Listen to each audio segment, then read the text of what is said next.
Have you ever reached a moment in life when you realize you can't fully rely on anyone anymore, not even family? It's one of the hardest truths many people face as they get older. The support you once expected slowly changes. Children get busy, siblings deal with their own health, friends move away, grow ill, or pass on, and suddenly a quiet question appears. Who is really there for me now? That question can feel heavy if you're not prepared for it. But here's the truth most people don't hear often enough. You can be prepared.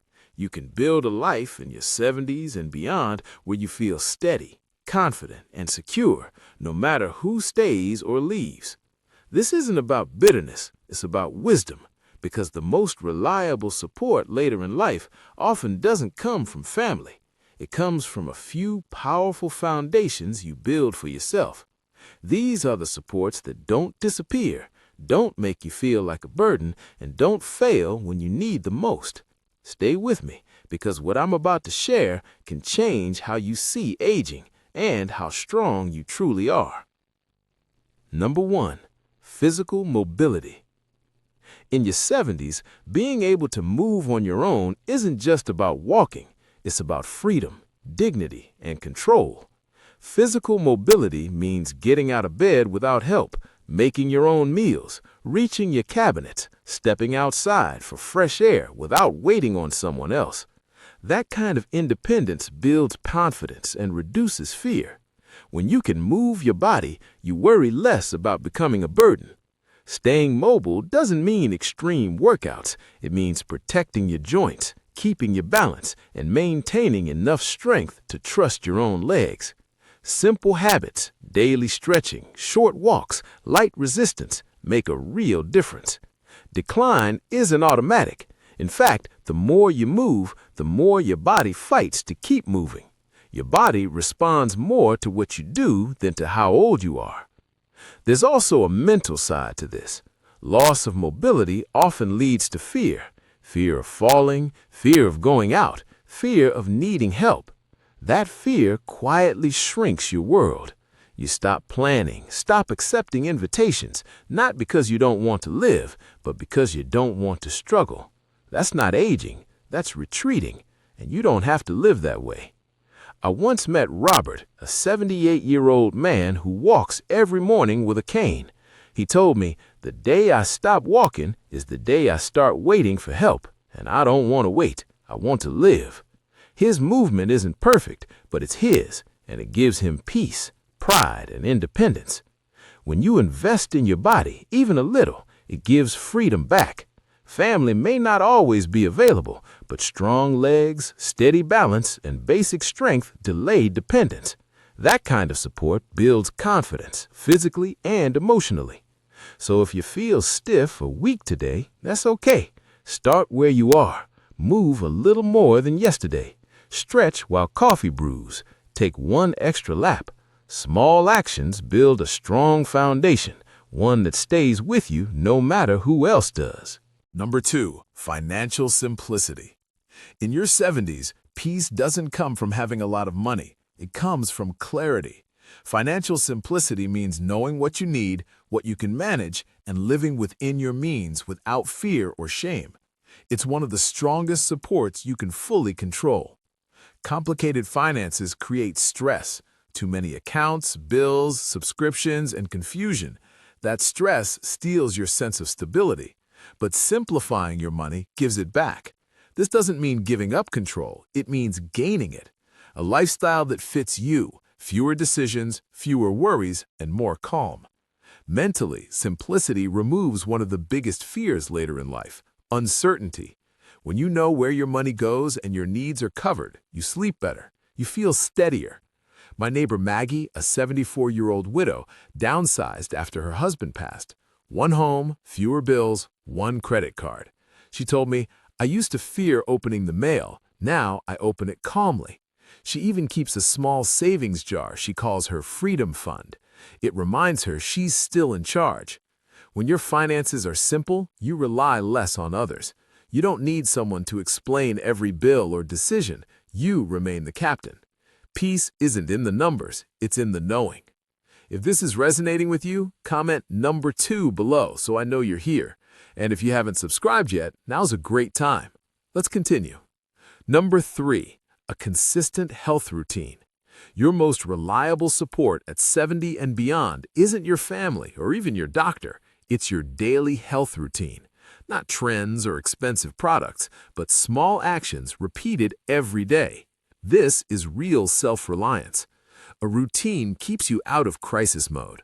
Walking daily, drinking water, stretching, taking meds on time, eating to fuel your body. These habits create stability, and stability builds confidence. There's real psychological power in routine. It reduces anxiety because you don't have to decide what to do, you just do it. That predictability keeps you grounded and capable. I know an 81-year-old man named Walter.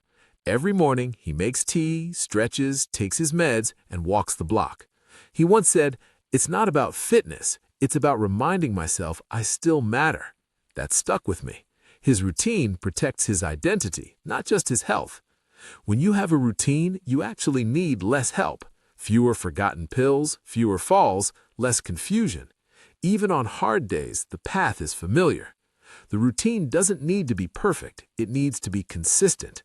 A short walk, deep breaths, a glass of water, small actions become a safety net.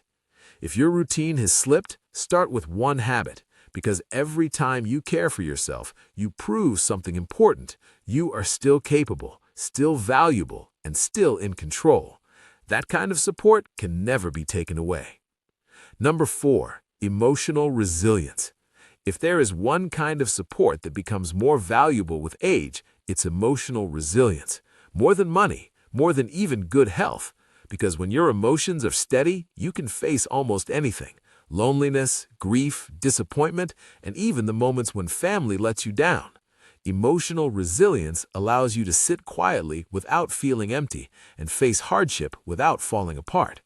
By the time you reach 70, life has likely taken something from you. A partner, close friends, your health, or the roles that once defined you.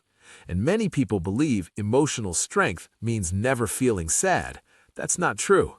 Real resilience means you feel the pain, but you don't let it consume you. You acknowledge the hurt and tell yourself, "This is hard, but I can get through it." Each time you do that, fear loses its grip.